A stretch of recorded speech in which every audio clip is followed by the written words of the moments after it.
The Dark Cosmos presents The Tunnel Under the World, written by Frederik Pohl. This classic dystopian tale was first published in 1955 in Galaxy magazine. Sit back, relax, and unwind for the next hour with this classic sci-fi story that features a protagonist that wakes up screaming from a recurring nightmare about an explosion on June 15th. Are you ready to be terrified? Let's begin.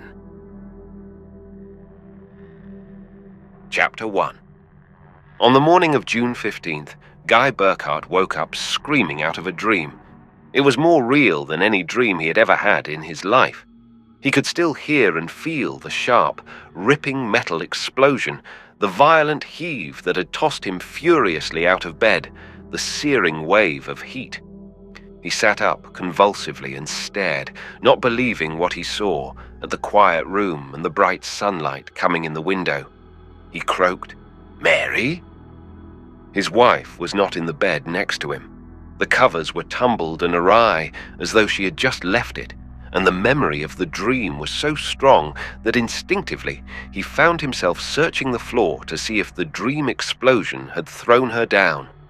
But she wasn't there. Of course she wasn't, he told himself, looking at the familiar vanity and slipper chair, the uncracked window, the unbuckled wall. It had only been a dream. "Guy!" His wife was calling him querulously from the foot of the stairs. "Guy, dear, are you all right?" He called weakly. "Sure." There was a pause. Then Mary said doubtfully, "Breakfast is ready. Are you sure you're all right? I thought I heard you yelling." Burckhardt said more confidently, "I had a bad dream, honey. Be right down." In the shower, punching the lukewarm and cologne he favored, he told himself that it had been a beaut of a dream. Still, bad dreams weren't unusual, especially bad dreams about explosions. In the past 30 years of H-bomb jitters, who had not dreamed of explosions? Even Mary had dreamed of them, it turned out, for he started to tell her about the dream, but she cut him off. "You did?" Her voice was astonished. "Why, dear, I dreamed the same thing. Well, almost the same thing. I didn't actually hear anything. I dreamed that something woke me up, and then there was a sort of quick bang, and then something hit me on the head, and that was all. Was yours like that?" Burckhardt coughed. "Well, no," he said. Mary was not one of these strong-as-a-man, brave-as-a-tiger women.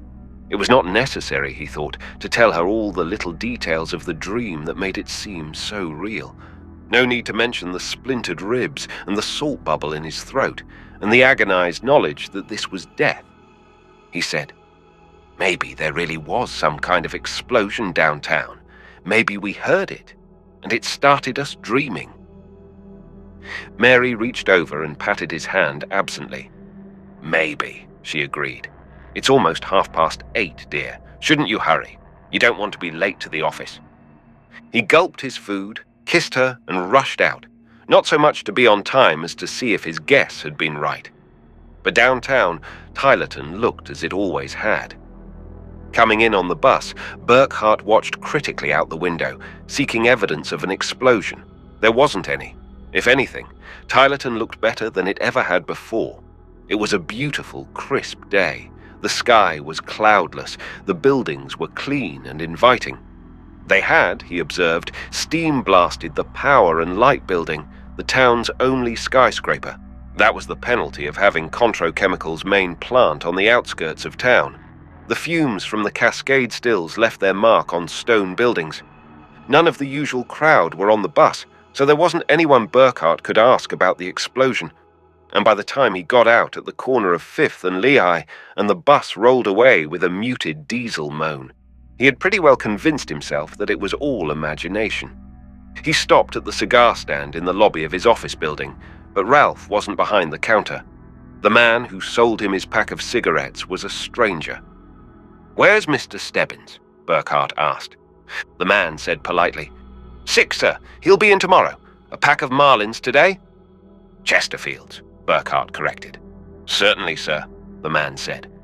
But what he took from the rack and slid across the counter was an unfamiliar green and yellow pack.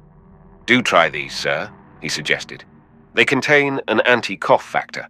Ever notice how ordinary cigarettes make you choke every once in a while? Burckhardt said suspiciously, "I never heard of this brand." "Of course not.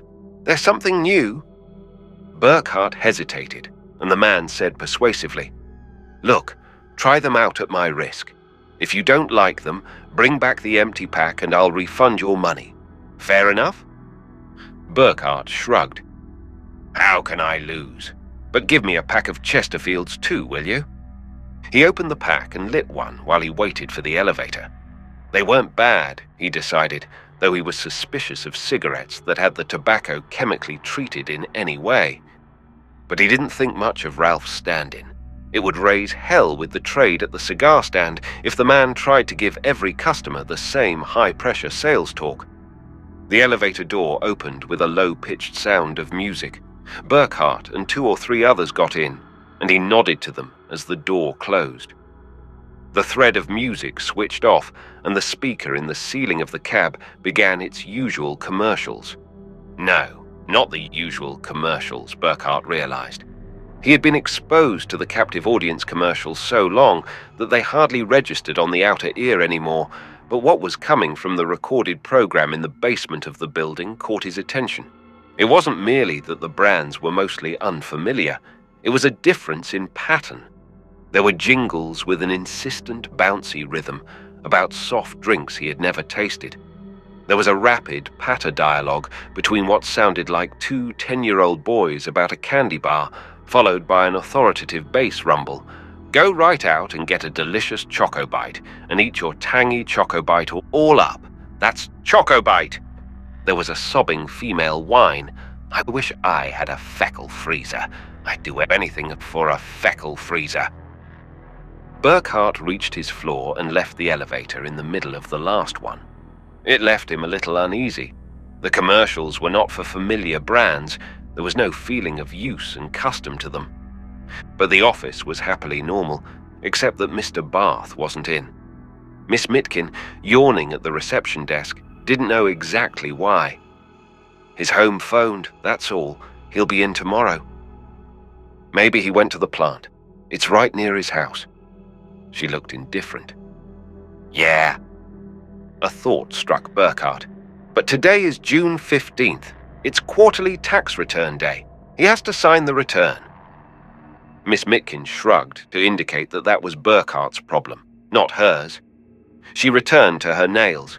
Thoroughly exasperated, Burckhardt went to his desk. It wasn't that he couldn't sign the tax returns as well as Barth, he thought resentfully. It simply wasn't his job, that was all. It was a responsibility that Barth, as office manager for Contro Chemical's downtown office, should have taken. He thought briefly of calling Barth at his home or trying to reach him at the factory, but he gave up the idea quickly enough. He didn't really care much for the people at the factory, and the less contact he had with them, the better. He had been to the factory once, with Barth. It had been a confusing and, in a way, a frightening experience. Barring a handful of executives and engineers, there wasn't a soul in the factory. That is, Burckhardt corrected himself, remembering what Barth had told him. Not a living soul, just the machines. According to Barth, each machine was controlled by a sort of computer which reproduced in its electronic snarl the actual memory and mind of a human being. It was an unpleasant thought. Barth, laughing, had assured him that there was no Frankenstein business of robbing graveyards and implanting brains in machines. It was only a matter, he said, of transferring a man's habit patterns from brain cells to vacuum tube cells.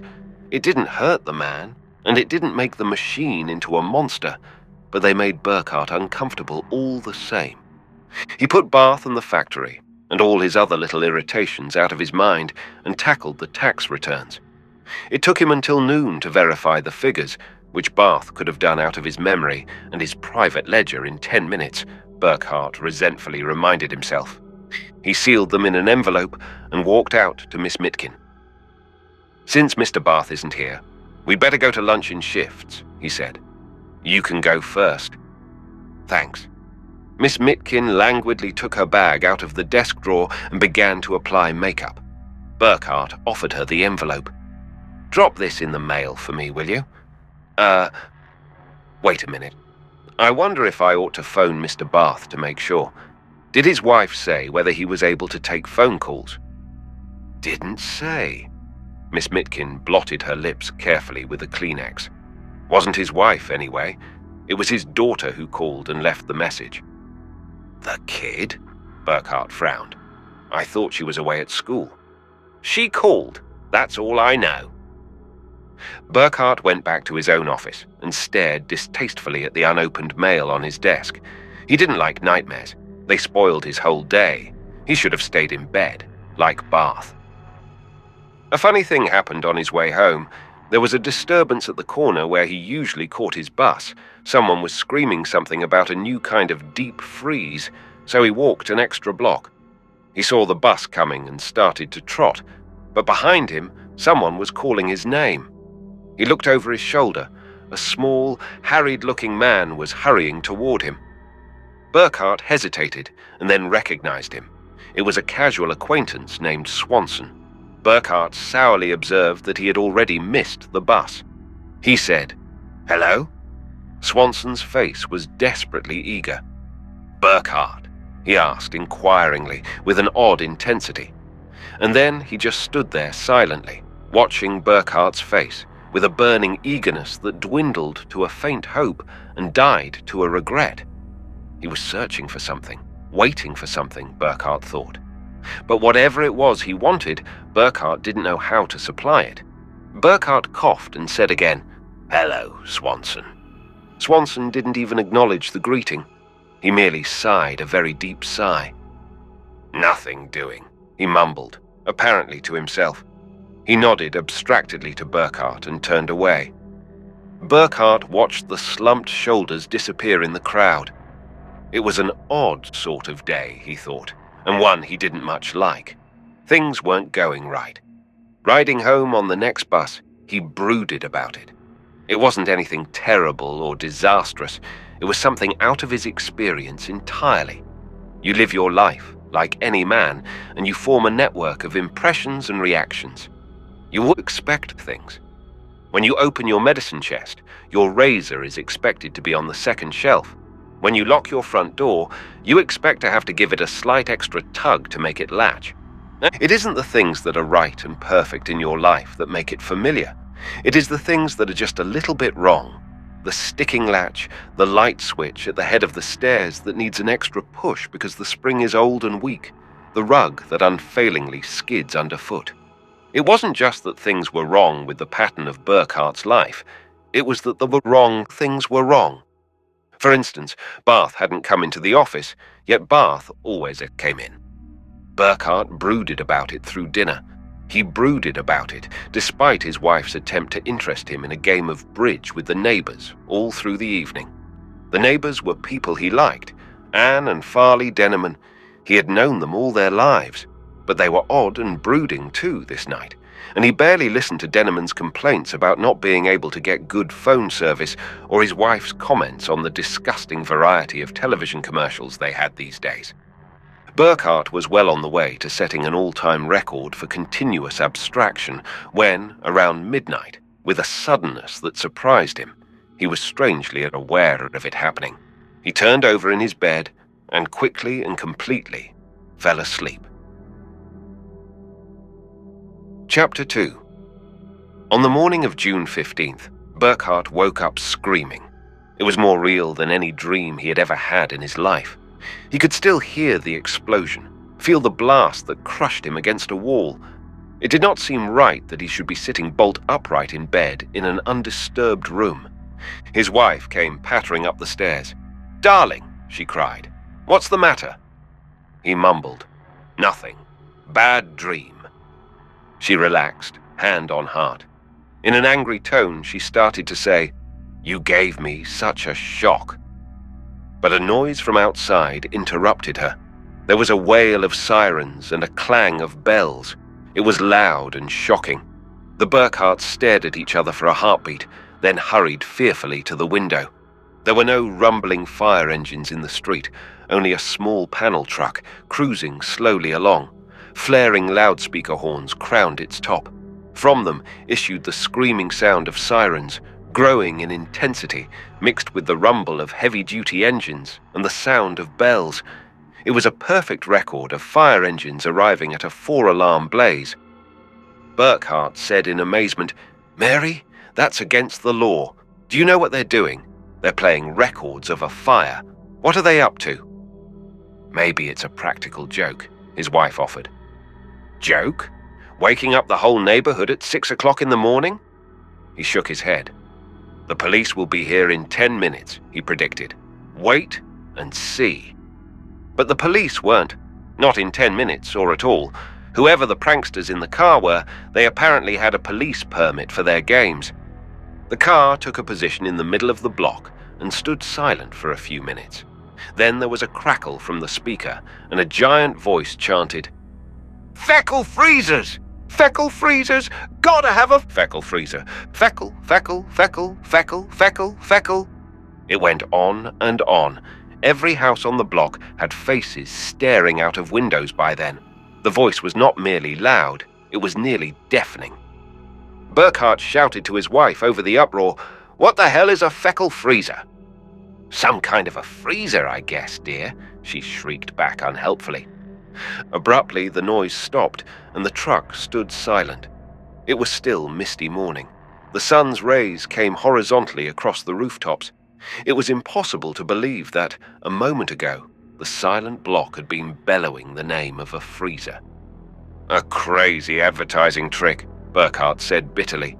He yawned and turned away from the window. "Might as well get dressed. I guess that's the end of—" The bellow caught him from behind. It was almost like a hard slap on the ears. A harsh, sneering voice, louder than the Archangel's trumpet, howled, "Have you got a freezer? It stinks. If it isn't a feckle freezer, it stinks. If it's a last year's feckle freezer, it stinks. Only this year's feckle freezer is any good at all. You know who owns an Ajax freezer? Fairies own Ajax freezers. You know who owns a triple cold freezer? Commies own triple cold freezers. Every freezer but a brand new feckle freezer stinks." The voice screamed inarticulately with rage. "I'm warning you. Get out and buy a feckle freezer right away. Hurry up. Hurry for feckle. Hurry for feckle. Hurry, hurry, hurry, feckle, feckle, feckle, feckle, feckle, feckle." It stopped eventually. Burckhardt licked his lips. He started to say to his wife, "Maybe we ought to call the police about—" when the speakers erupted again. It caught him off guard. It was intended to catch him off guard. It screamed, "Feckle, feckle, feckle, feckle, feckle, feckle, feckle, feckle.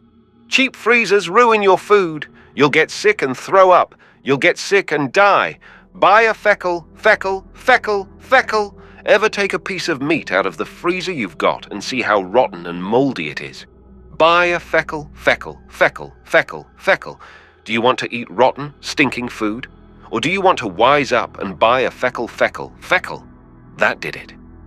With fingers that kept stabbing the wrong holes, Burckhardt finally managed to dial the local police station. He got a busy signal. It was apparent that he was not the only one with the same idea, and while he was shakingly dialing again, the noise outside stopped. He looked out the window. The truck was gone. Burckhardt loosened his tie and ordered another frosty flip from the waiter. If only they wouldn't keep the Crystal Cafe so hot. The new paint job, searing reds and blinding yellows, was bad enough, but someone seemed to have the delusion that this was January instead of June. The place was a good 10 degrees warmer than outside. He swallowed the frosty flip in 2 gulps. It had a kind of peculiar flavor, he thought, but not bad. It certainly cooled you off, just as the waiter had promised. He reminded himself to pick up a carton of them on the way home. Mary might like them. She was always interested in something new. He stood up awkwardly as the girl came across the restaurant toward him. She was the most beautiful thing he had ever seen in Tylerton. Chin height, honey blonde hair, and a figure that, well, it was all hers. There was no doubt in the world that the dress that clung to her was the only thing she wore. He felt as if he were blushing as she greeted him. "Mr. Burckhardt." The voice was like distant tom-toms. It's wonderful of you to let me see you after this morning." He cleared his throat. "Not at all. Won't you sit down, miss?" "April Horn," she murmured, sitting down, beside him, not where he had pointed on the other side of the table. "Call me April, won't you?" She was wearing some kind of perfume, Burckhardt noted, with what little of his mind was functioning at all. It didn't seem fair that she should be using perfume as well as everything else. He came to with a start and realized that the waiter was leaving with an order for the filets mignon for two. "Hey," he objected. "Please, Mr. Burckhardt." Her shoulder was against his, her face was turned to him, her breath was warm, her expression was tender and solicitous. "This is all on the Feckle Corporation. Please let them. It's the least that they can do." He felt her hand burrowing into his pocket. "I put the price of the meal into your pocket," she whispered conspiratorially. "Please do that for me, won't you? I mean, I'd appreciate it if you'd pay the waiter. I'm old-fashioned about things like that." She smiled meltingly, then became mock businesslike. "But you must take the money," she insisted. "Why, you're letting Feckle off lightly if you do. You could sue them for every nickel they've got, disturbing your sleep like that." With a dizzy feeling, as though he had just seen someone make a rabbit disappear into a top hat, he said, "Why, it really wasn't so bad, April. A little noisy maybe, but... Oh, Mr. Burckhardt." The blue eyes were wide and admiring. "I knew you'd understand. It's just that, well, it's such a wonderful freezer that some of the outside men get carried away, so to speak." As soon as the main office found out about what happened, they sent representatives around to every house on the block to apologize. "Your wife told us where we could phone you, and I'm so very pleased that you were willing to let me have lunch with you, so that I could apologize too. Because truly, Mr. Burckhardt, it is a fine freezer. I shouldn't tell you this, but..." The blue eyes were shyly lowered. "I'd do almost anything for Feckle freezers. It's more than a job to me." She looked up. She was enchanting. "I bet you think I'm silly, don't you?" Burckhardt coughed. "Well, Oh, you don't want to be unkind." She shook her head. "No, don't pretend. You think it's silly. But really, Mr. Burckhardt, you wouldn't think so if you knew more about the Feckle. Let me show you this little booklet." Burckhardt got back from lunch a full hour late. It wasn't only the girl who delayed him. There had been a curious interview with a little man named Swanson, whom he barely knew, who had stopped him with desperate urgency on the street, and then left him cold. But it didn't matter much. Mr. Barth, for the first time since Burckhardt had worked there, was out for the day, leaving Burckhardt stuck with the quarterly tax returns. What did matter, though, was that somehow he had signed a purchase order for a 12-cubic-foot Feckle freezer, upright model, self-defrosting, list price $625, with a 10% courtesy discount. "Because of that horrid affair this morning, Mr. Burckhardt," she had said, and he wasn't sure how he could explain it to his wife. He needn't have worried. As he walked in the front door, his wife said almost immediately, "I wonder if we can't afford a new freezer, dear. There was a man here to apologize about that noise, and, well, we got to talking, and..." She had signed a purchase order, too. It had been the damnedest day, Burckhardt thought later, on his way up to bed. But the day wasn't done with him yet. At the head of the stairs, the weakened spring in the electric light switch refused to click at all. He snapped it back and forth angrily and, of course, succeeded in jarring the tumbler out of its pins. The wires shorted, and every light in the house went out. "Damn," said Guy Burckhardt. "Fuse?" His wife shrugged sleepily. "Let it go till the morning, dear." Burckhardt shook his head. "You go back to bed. I'll be right along." It wasn't so much that he cared about fixing the fuse, but he was too restless for sleep. He disconnected the bad switch with a screwdriver, stumbled down into the black kitchen, found the flashlight, and climbed gingerly down the cellar stairs. He located a spare fuse, pushed an empty trunk over to the fuse box to stand on, and twisted out the old fuse. When the new one was in, he heard the starting click and steady drone of the refrigerator in the kitchen overhead. He headed back to the steps and stopped. Where the old trunk had been, the cellar floor gleamed oddly bright. He inspected it in the flashlight beam. It was metal. "Son of a gun," said Guy Burckhardt. He shook his head unbelievingly.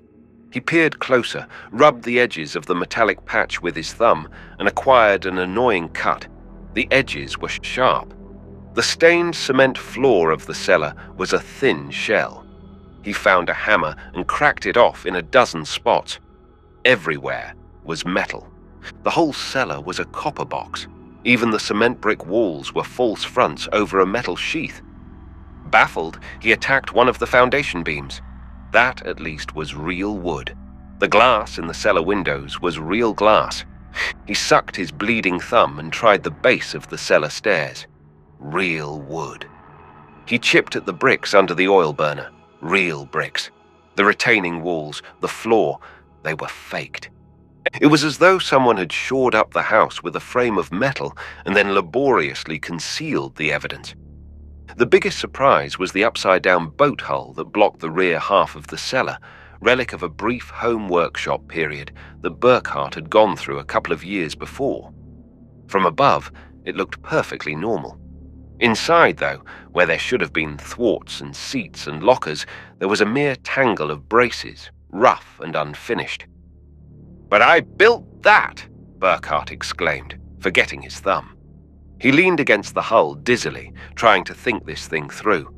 For reasons beyond his comprehension, someone had taken his boat and his cellar away, maybe his whole house, and replaced them with a clever mock-up of the real thing.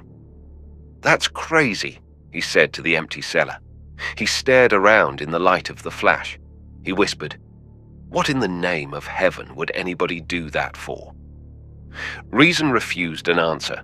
There wasn't any reasonable answer. For long minutes, Burckhardt contemplated the uncertain picture of his own sanity. He peered under the boat again, hoping to reassure himself that it was a mistake, just his imagination. But the sloppy, unfinished bracing was unchanged. He crawled under for a better look, feeling the rough wood incredulously. Utterly impossible. He switched off the flashlight and started to wriggle out. But he didn't make it. In the moment between the command to his legs to move and the crawling out, he felt a sudden draining weariness flooding through him. Consciousness went, not easily, but as though it were being taken away, and Guy Burckhardt was asleep. Chapter 3. On the morning of June 16th, Guy Burckhardt woke up in a cramped position, huddled under the hull of the boat in his basement, and raced upstairs to find it was June 15th. The first thing he had done was to make a frantic, hasty inspection of the boat hull, the faked cellar floor, the imitation stone. They were all as he had remembered them, all completely unbelievable. The kitchen was its placid, unexciting self. The electric clock was purring soberly around the dial. Almost 6 o'clock, it said. His wife would be waking at any moment. Burckhardt flung open the front door and stared out into the quiet street. The morning paper was tossed carelessly against the steps, and as he retrieved it, he noticed that this was the 15th day of June. But that was impossible. Yesterday was the 15th of June. It was not a date one would forget. It was quarterly tax return day. He went back into the hall and picked up the telephone. He dialed for weather information and got a well-modulated chant. And cooler, some showers. Barometric pressure 30.04, rising. United States Weather Bureau forecast for June 15th. Warm and sunny with high around. He hung the phone up. June 15th.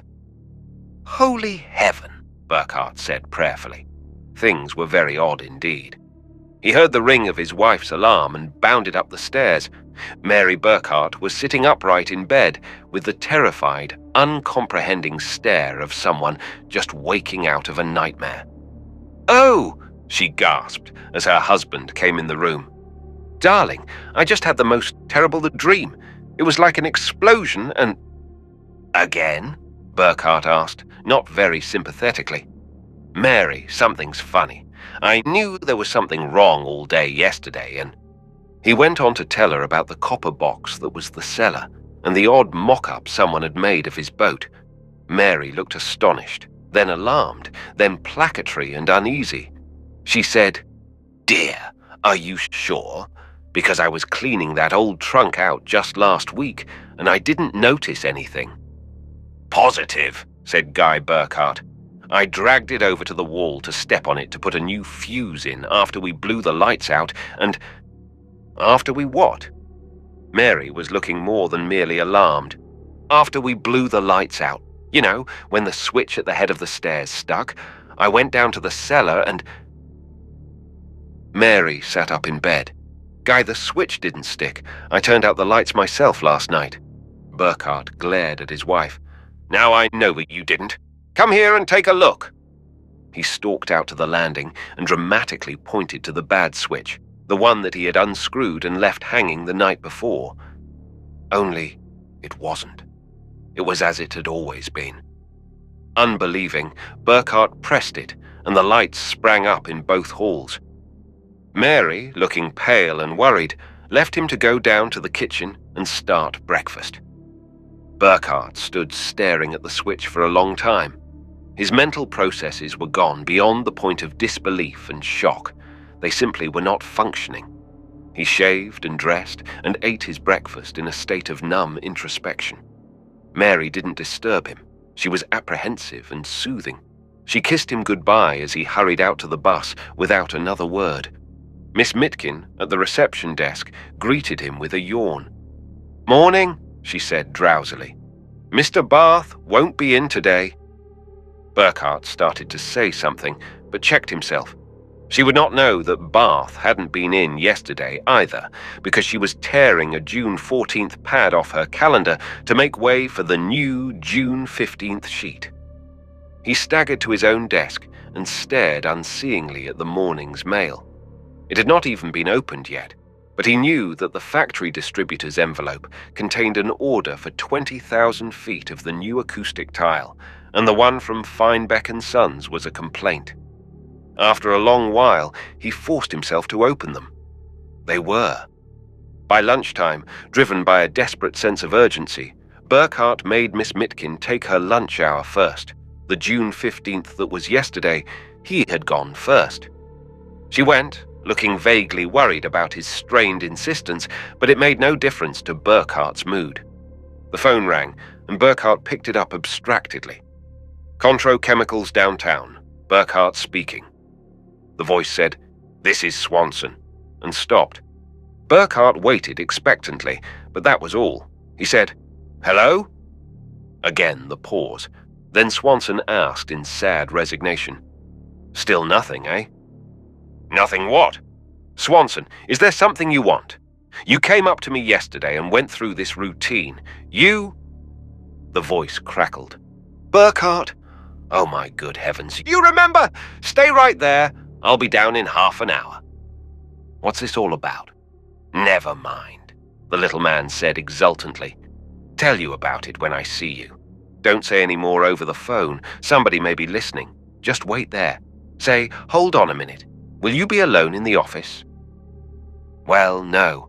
Miss Mitkin will probably—" "Hell. Look, Burckhardt, where do you eat lunch? Is it good and noisy?" "Why, I suppose so. The Crystal Cafe. It's just about a block." "I know where it is. Meet you in half an hour." And the receiver clicked.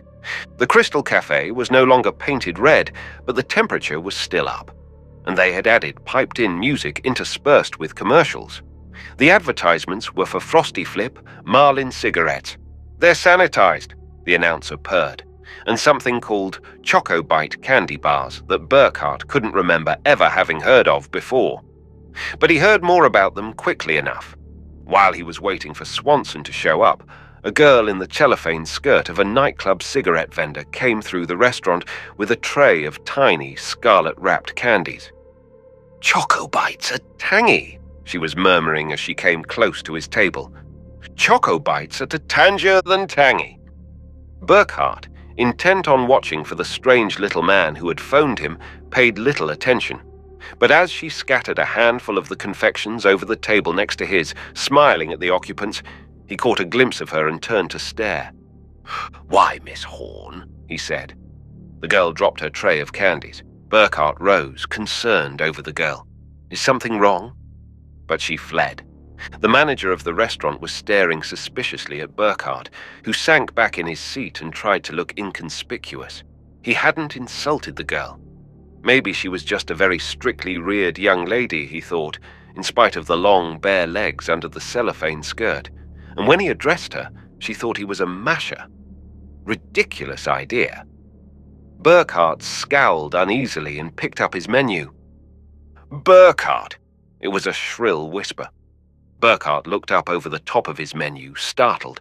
In the seat across from him, the little man named Swanson was sitting, tensely poised. "Burckhardt," the little man whispered again. "Let's get out of here. They're on to you now. If you want to stay alive, come on." There was no arguing with the man. Burckhardt gave the hovering manager a sick, apologetic smile and followed Swanson out. The little man seemed to know where he was going. In the street, he clutched Burckhardt by the elbow and hurried him off down the block. "Did you see her?" he demanded. "That Horn woman in the phone booth? She'll have them here in 5 minutes, believe me, so hurry it up." Although the street was full of people and cars, nobody was paying any attention to Burckhardt and Swanson. The air had a nip in it, more like October than June, Burckhardt thought, in spite of the Weather Bureau. And he felt like a fool, following this mad little man down the street, running away from some them toward what? The little man might be crazy, but he was afraid, and the fear was infectious. "In here!" panted the little man. It was another restaurant, more of a bar, really, and a sort of second-rate place that Burckhardt had never patronized. "Right, straight through," Swanson whispered, and Burckhardt, like a biddable boy, sidestepped through the mass of tables to the far end of the restaurant. It was L-shaped, with a front on 2 streets at right angles to each other. They came out on the side street, Swanson staring coldly back at the question-looking cashier, and crossed to the opposite sidewalk. They were under the marquee of a movie theater. Swanson's expression began to relax. "Lost them," he crowed softly. "We're almost there." He stepped up to the window and bought 2 tickets. Burckhardt trailed him into the theater. It was a weekday matinee and the place was almost empty. From the screen came sounds of gunfire and horses' hooves. A solitary usher, leaning against a bright brass rail, looked briefly at them and went back to staring boredly at the picture as Swanson led Burckhardt down a flight of carpeted marble steps. They were in the lounge and it was empty. There was a door for men and one for ladies, and there was a third door marked Manager in gold letters. Swanson listened at the door and gently opened it and peered inside. "Okay," he said, gesturing. Burckhardt followed him through an empty office to another door, a closet probably, because it was unmarked, but it was no closet. Swanson opened it warily, looked inside, then motioned Burckhardt to follow. It was a tunnel, metal-walled, brightly lit. Empty, it stretched vacantly away in both directions from them. Burckhardt looked wondering around. One thing he knew and knew full well: no such tunnel belonged under Tylerton. There was a room off the tunnel with chairs and a desk and what looked like television screens. Swanson slumped in a chair, panting. "We're all right for a while here," he wheezed. "They don't come here much anymore. If they do, we'll hear them and we can hide." "Who?" demanded Burckhardt.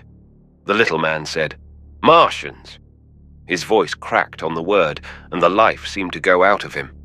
In morose tones he went on, "Well, I think they're Martians. Although you could be right, you know. I've had plenty of time to think it over these last few weeks, after they got you, and it's possible they're Russians after all. Still, start from the beginning. Who got me when?" Swanson sighed. "So we have to go through the whole thing again. All right. It was about 2 months ago that you banged on my door late at night. You were all beat up, scared silly. You begged me to help you." "I did?" Naturally, you don't remember any of this. Listen and you'll understand. You were talking a blue streak about being captured and threatened, and your wife being dead and coming back to life, and all kinds of mixed up nonsense. I thought you were crazy. But, well, I've always had a lot of respect for you. And you begged me to hide you, and I have this dark room, you know. It locks from the inside only. I put the lock on myself. So we went in there, just to humor you. And along about midnight, which was only 15 or 20 minutes after, we passed out. Passed out? Swanson nodded. Both of us. It was like being hit with a sandbag. Look, didn't that happen to you again last night? I guess it did. Burckhardt shook his head uncertainly. Sure.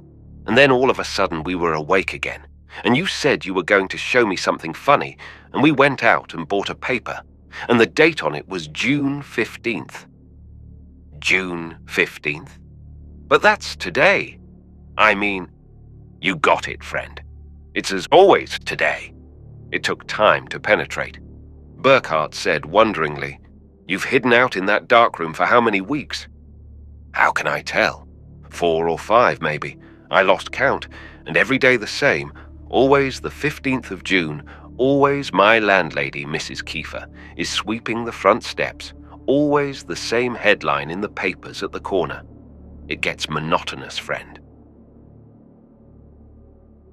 Chapter 4. It was Burckhardt's idea, and Swanson despised it, but he went along. He was the type who always went along. It's dangerous, he grumbled worriedly. Suppose somebody comes by, they'll spot us and... what have we got to lose? Swanson shrugged. It's dangerous, he said again. But he went along. Burckhardt's idea was very simple. He was sure of only one thing. The tunnel went somewhere.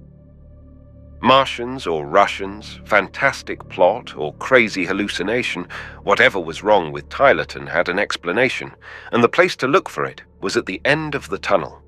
They jogged along. It was more than a mile before they began to see an end. They were in luck. At least no one came through the tunnel to spot them. But Swanson had said that it was only at certain hours that the tunnel seemed to be in use. Always the 15th of June. Why? Burckhardt asked himself.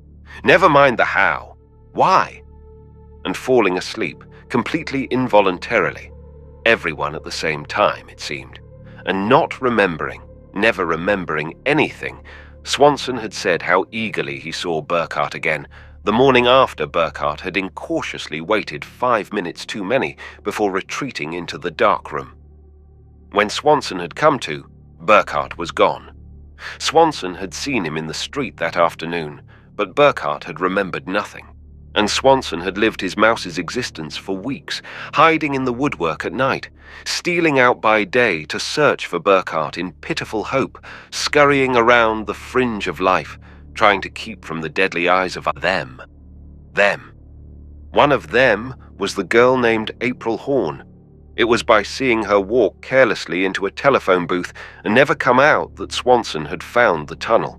Another was the man at the cigar stand in Burckhardt's office building. There were more, at least a dozen that Swanson knew of or suspected. They were easy enough to spot once you knew where to look, for they, alone in Tylerton, changed their roles from day to day.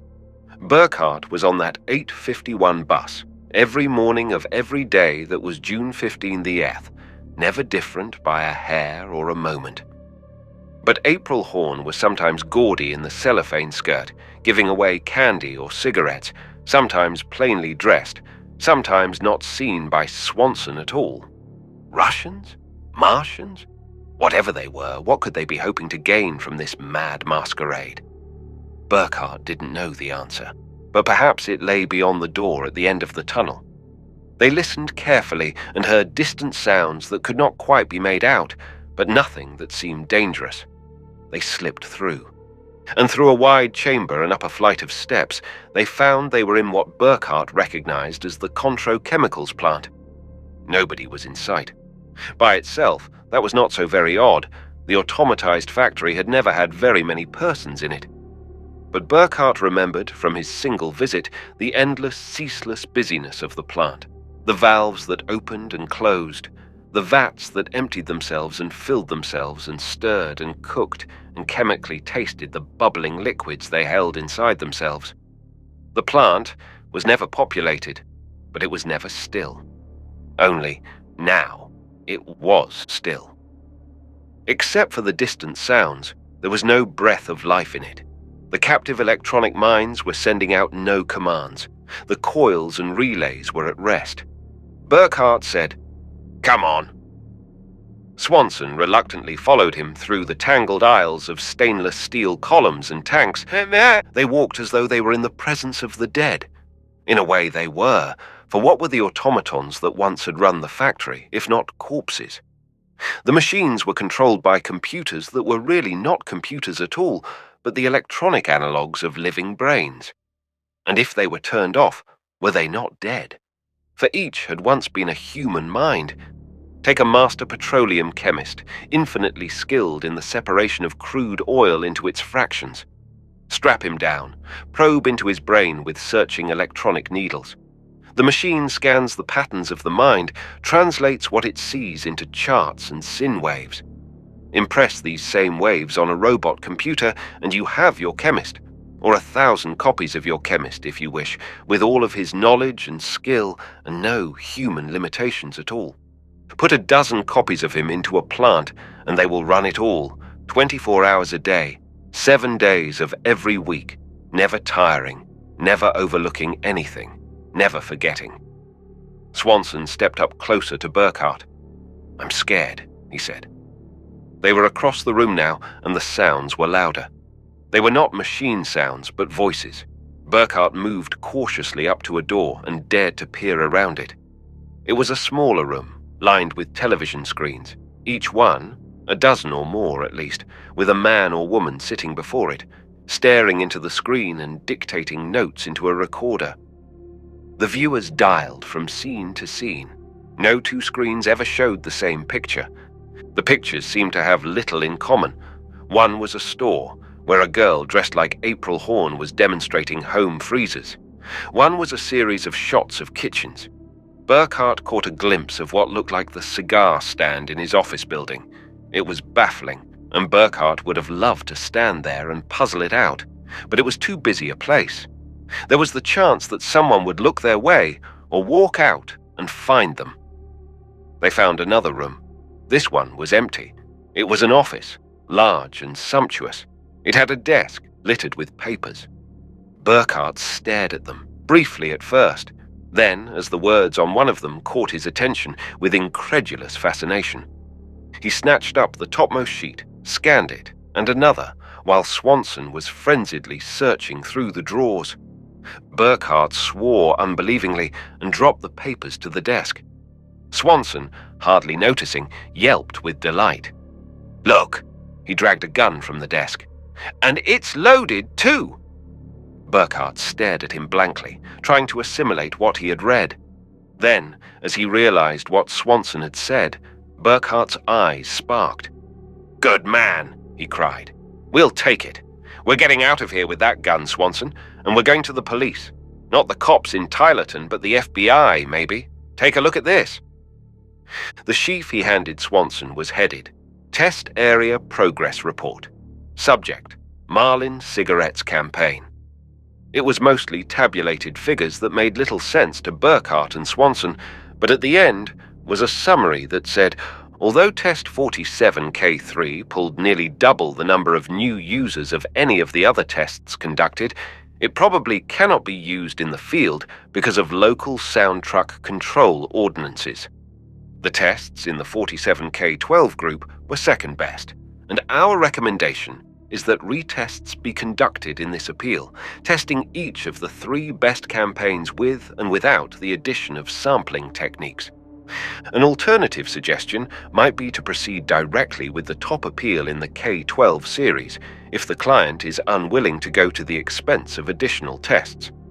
All of these forecast expectations have an 80% probability of being within 0.5% of results forecast and more than 99% probability of coming within 5%. Swanson looked up from the paper into Burckhardt's eyes. "I don't get it," he complained. Burckhardt said, "I don't blame you. It's crazy, but it fits the facts, Swanson. It fits the facts. They aren't Russians and they aren't Martians. These people are advertising men. Somehow, heaven knows how they did it. They've taken Tylerton over. They've got us, all of us, you and me and 20 or 30,000 other people, right under their thumbs. Maybe they hypnotize us, and maybe it's something else. But however they do it, what happens is that they let us live a day at a time. They pour advertising into us the whole damn day long. And at the end of the day, they see what happened. And then they wash the day out of our minds and start again the next day with different advertising." Swanson's jaw was hanging. He managed to close it and swallow. "Nuts!" he said flatly. Burckhardt shook his head. "Sure, it sounds crazy. But this whole thing is crazy. How else would you explain it? You can't deny that most of Tylerton lives the same day over and over again. You've seen it. And that's the crazy part. And we have to admit that that's true, unless we are the crazy ones. And once you admit that somebody somehow knows how to accomplish that, the rest of it makes all kinds of sense. Think of it, Swanson. They test every last detail before they spend a nickel on advertising. Do you have any idea what that means?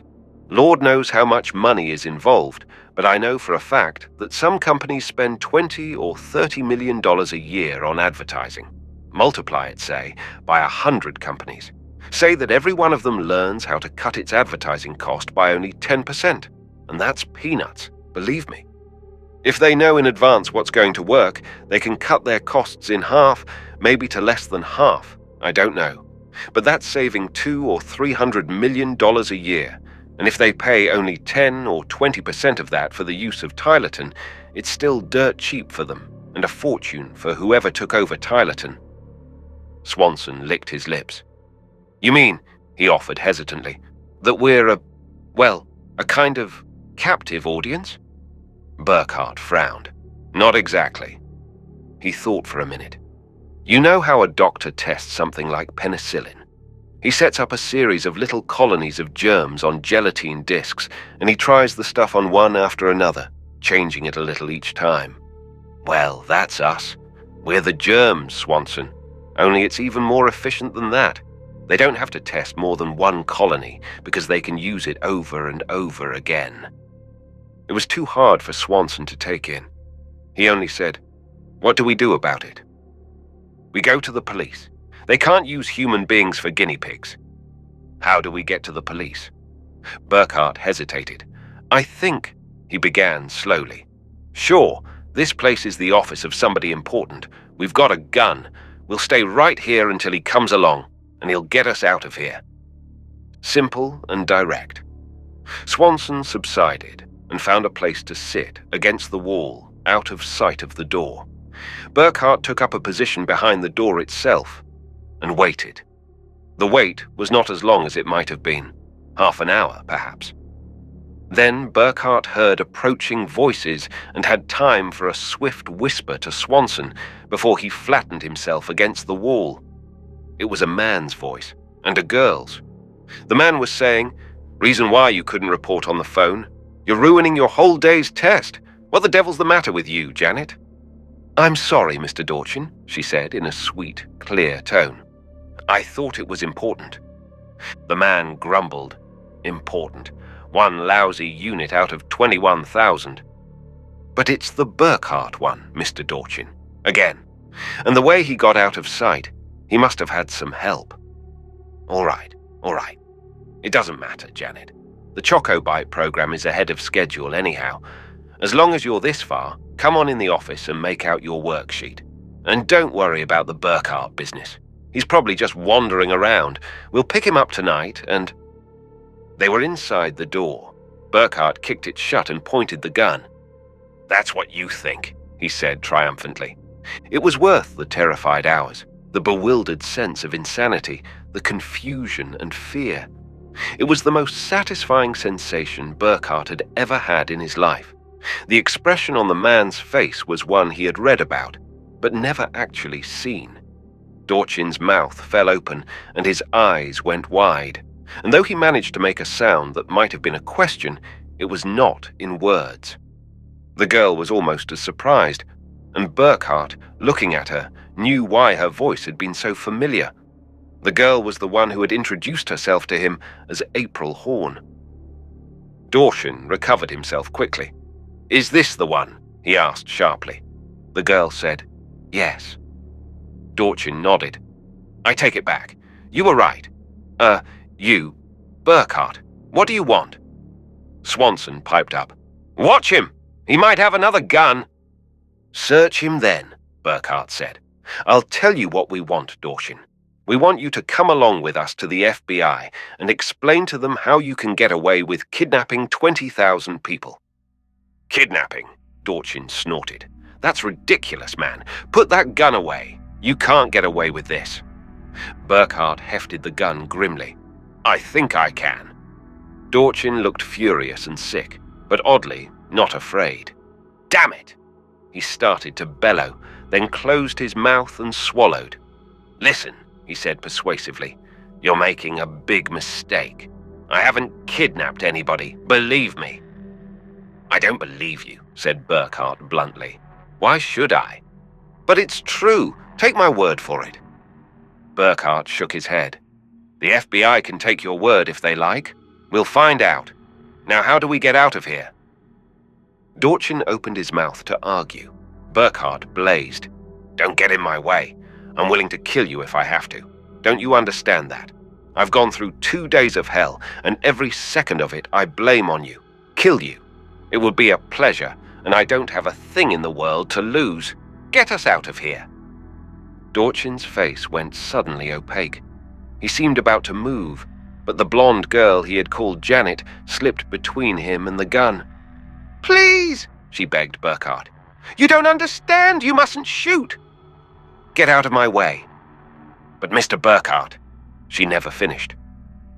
Dorchin, his face unreadable, headed for the door. Burckhardt had been pushed 1 degree too far. He swung the gun, bellowing. The girl called out sharply. He pulled the trigger. Closing on him with pity and pleading in her eyes, she came again between the gun and the man.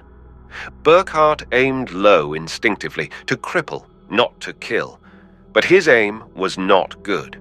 The pistol bullet caught her in the pit of the stomach. Dorchin was out and away, the door slamming behind him, his footsteps racing into the distance. Burckhardt hurled the gun across the room and jumped to the girl. Swanson was moaning. "That finishes us, Burckhardt! Oh, why did you do it? We could have got away. We could have gone to the police. We were practically out of here. Burckhardt wasn't listening. He was kneeling beside the girl. She lay flat on her back, arms helter-skelter. There was no blood, hardly any sign of the wound, but the position in which she lay was one that no living human being could have held. Yet she wasn't dead. She wasn't dead, and Burckhardt, frozen beside her, thought, "She isn't alive either." There was no pulse, but there was a rhythmic ticking of the outstretched fingers of one hand. There was no sound of breathing, but there was a hissing, sizzling noise. The eyes were open, and they were looking at Burckhardt. There was neither fear nor pain in them, only a pity deeper than the pit. She said, through lips that writhed erratically, "Don't worry, Mr. Burckhardt. I'm all right." Burckhardt rocked back on his haunches, staring. Where there should have been blood, there was a clean break of a substance that was not flesh and a curl of thin, golden copper wire. Burckhardt moistened his lips. "You're a robot," he said. The girl tried to nod. The twitching lips said, "I am. And so are you." Chapter 5. Swanson, after a single inarticulate sound, walked over to the desk and sat staring at the wall. Burckhardt rocked back and forth beside the shattered puppet on the floor. He had no words. The girl managed to say, "I'm sorry all this happened." The lovely lips twisted into a rictus sneer, frightening on that smooth young face, until she got them under control. "Sorry," she said again. "The nerve center was right about where the bullet hit. Makes it difficult to control this body." Burckhardt nodded automatically, accepting the apology. Robots. It was obvious now that he knew it. In hindsight, it was inevitable. He thought of his mystic notions of hypnosis, or Martians, or something stranger still. Idiotic, for the simple fact of created robots fitted the facts better and more economically. All the evidence had been before him. The automatized factory with its transplanted minds, why not transplant a mind into a humanoid robot, give it its original owner's features and form? Could it know that it was a robot? All of us, Burckhardt said, hardly aware that he spoke out loud. My wife and my secretary and you and the neighbors, all of us the same. No. The voice was stronger. Not exactly the same. All of us. I chose it, you see. This time the convulsed lips were not a random contortion of the nerves. I was an ugly woman, Mr. Burckhardt, and nearly 60 years old. Life had passed me. And when Mr. Dorchin offered me the chance to live again as a beautiful girl, I jumped at the opportunity. Believe me, I jumped, in spite of its disadvantages. My flesh body is still alive.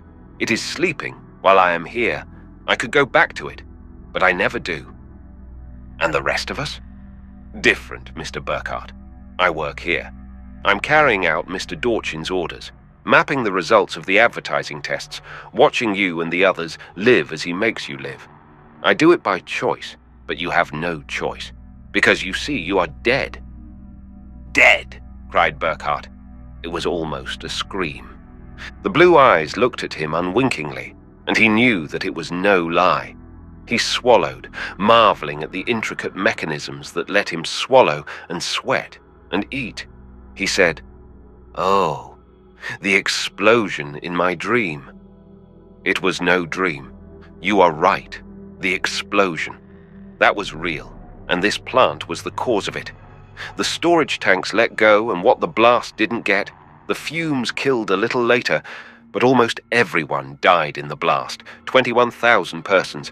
You died with them, and that was Dorchin's chance. The damned ghoul, said Burckhardt.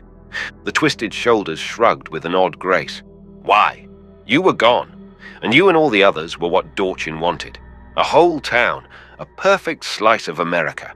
It's as easy to transfer a pattern from a dead brain as a living one. Easier. The dead can't say no. Oh, it took work and money. The town was a wreck. But it was possible to rebuild it entirely, especially because it wasn't necessary to have all the details exact. There were the homes where even the brains had been utterly destroyed, and those are empty inside, and the cellars that needn't be too perfect, and the streets that hardly matter. And anyway, it only has to last for one day. The same day, June 15th, over and over again. And if someone finds something a little wrong, somehow, the discovery won't have time to snowball, wreck the validity of the tests, because all errors are cancelled out at midnight. The face tried to smile. That's the dream, Mr. Burckhardt, that day of June 15th, because you never really lived it.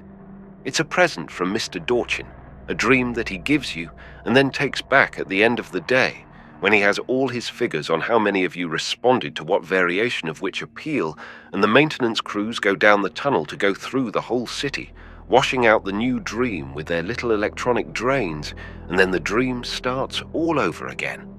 On June 15th. Always June 15th, because June 14th is the last day any of you can remember alive. Sometimes the crews miss someone, as they missed you, because you were under your boat. But it doesn't matter. The ones who are missed give themselves away if they show it, and if they don't, it doesn't affect the test. But they don't drain us, the ones of us who work for Dorchin. We sleep when the power is turned off, just as you do. When we wake up, though, we remember. The face contorted wildly. If I could only forget. Burckhardt said unbelievingly, all this to sell merchandise. It must have cost millions. The robot called April Horn said, it did, but it has made millions for Dorchin too. And that's not the end of it. Once he finds the master words that make people act, do you suppose he will stop with that? Do you suppose... The door opened, interrupting her. Burckhardt whirled. Belatedly remembering Dorchin's flight, he raised the gun. Don't shoot, ordered the voice calmly. It was not Dorchin.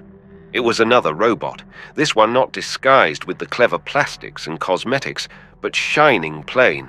It said metallically, "Forget it, Burckhardt. You're not accomplishing anything. Give me that gun before you do any more damage. Give it to me now." Burckhardt bellowed angrily. The gleam on this robot torso was steel. Burckhardt was not at all sure that his bullets would pierce it, or do much harm if they did. He would have put it to the test. But from behind him came a whimpering, scurrying whirlwind. Its name was Swanson, hysterical with fear. He catapulted into Burckhardt and sent him sprawling, the gun flying free. "Please!" begged Swanson incoherently, prostrate before the steel robot. "He would have shot you. Please don't hurt me. Let me work for you like that girl. I'll do anything you tell me." The robot voice said, "We don't need your help." It took 2 precise steps and stood over the gun, and spurned it, left it lying on the floor. The wrecked blonde robot said without emotion, "I doubt that I can hold out much longer, Mr. Dorchin." "Disconnect if you have to," replied the steel robot. Burckhardt blinked. "But you're not Dorchin." The steel robot turned deep eyes on him. "I am," it said. "Not in the flesh, but this is the body I am using at the moment. I doubt that you can damage this one with the gun. The other robot body was more vulnerable. Now will you stop this nonsense? I don't want to have to damage you. You're too expensive for that. Will you just sit down and let the maintenance crews adjust you?" Swanson groveled. You won't punish us." The steel robot had no expression, but its voice was almost surprised. "Punish you," it repeated on a rising note. "How?" Swanson quivered as though the word had been a whip, but Burckhardt flared. "Adjust him, if he'll let you, but not me. You're going to have to do me a lot of damage, Dorchin. I don't care what I cost or how much trouble it's going to be to put me back together again, but I'm going out of that door. If you want to stop me, you'll have to kill me. You won't stop me any other way." The steel robot took a half-step toward him, and Burckhardt involuntarily checked his stride. He stood poised and shaking, ready for death, ready for attack, ready for anything that might happen. Ready for anything except what did happen. For Dorchin's steel body merely stepped aside between Burckhardt and the gun, but leaving the door free. "Go ahead," invited the steel robot. "Nobody's stopping you." Outside the door, Burckhardt brought up sharp. It was insane of Dorchin to let him go. Robot or flesh, victim or beneficiary, there was nothing to stop him from going to the FBI or whatever law he could find away from Dorchin's synthetic empire and telling his story. Surely the corporations who paid Dorchin for test results had no notion of the ghoul's technique he used. Dorchin would have to keep it from them, for the breath of publicity would put a stop to it. Walking out meant death, perhaps, but at that moment in his pseudo-life, death was no terror for Burckhardt. There was no one in the corridor. He found a window and stared out of it. There was Tylerton, an ersatz city, but looking so real and familiar that Burckhardt almost imagined the whole episode a dream. It was no dream, though. He was certain of that in his heart, and equally certain that nothing in Tylerton could help him now. It had to be the other direction. It took him a quarter of an hour to find a way, but he found it, skulking through the corridors, dodging the suspicion of footsteps, knowing for certain that his hiding was in vain, for Dorchin was undoubtedly aware of every move he made. But no one stopped him, and he found another door.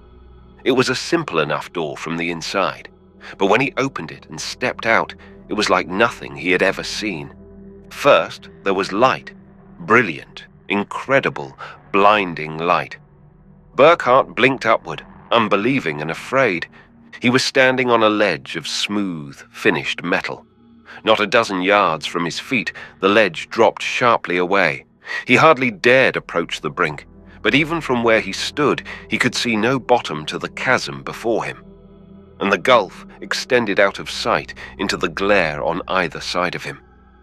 No wonder Dorchin could so easily give him his freedom.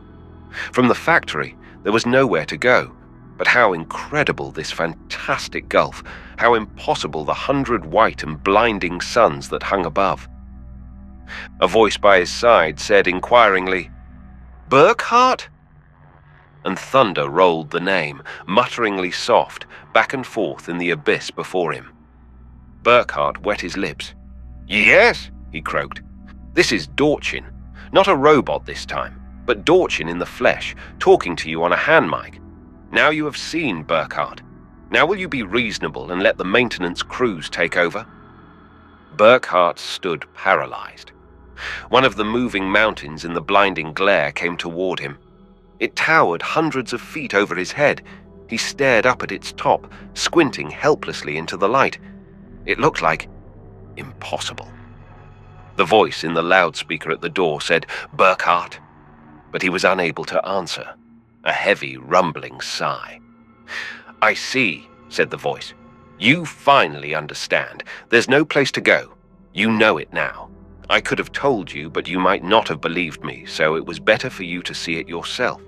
And after all, Burckhardt, why would I reconstruct a city just the way it was before? I'm a businessman. I count costs. If a thing has to be full scale, I build it that way. But there wasn't any need to in this case." From the mountain before him, Burckhardt helplessly saw a lesser cliff descend carefully toward him. It was long and dark, and at the end of it was whiteness, 5-fingered whiteness. "Poor little Burckhardt," crooned the loudspeaker, while the echoes rumbled through the enormous chasm that was only a workshop. "It must have been quite a shock for you to find out you were living in a town built on a tabletop." Chapter 6. It was the morning of June 15th, and Guy Burckhardt woke up screaming out of a dream. It had been a monstrous and incomprehensible dream of explosions and shadowy figures that were not men and terror beyond words. He shuddered and opened his eyes. Outside his bedroom window, a hugely amplified voice was howling. Burckhardt stumbled over to the window and stared outside. There was an out-of-season chill to the air, more like October than June, but the scent was normal enough, except for the sound truck that squatted at curbside halfway down the block. Its speaker horns blared. "Are you a coward? Are you a fool? Are you going to let crooked politicians steal the country from you? No. Are you going to put up with 4 more years of graft and crime? No. Are you going to vote straight Federal Party all up and down the ballot? Yes. You just bet you are." Sometimes he screams, sometimes he wheedles, threatens, begs, cajoles, but his voice goes on and on through one June 15th after another. Hey, sci-fi horror fans. That concludes The Tunnel Under the World. If you enjoyed this story, make sure to give it a thumbs up. A huge shout out goes to our official members of the channel. We greatly appreciate your support. Craving for another classic sci-fi tale? Click that video on your screen. Until next time, everyone. And remember, stay cosmic.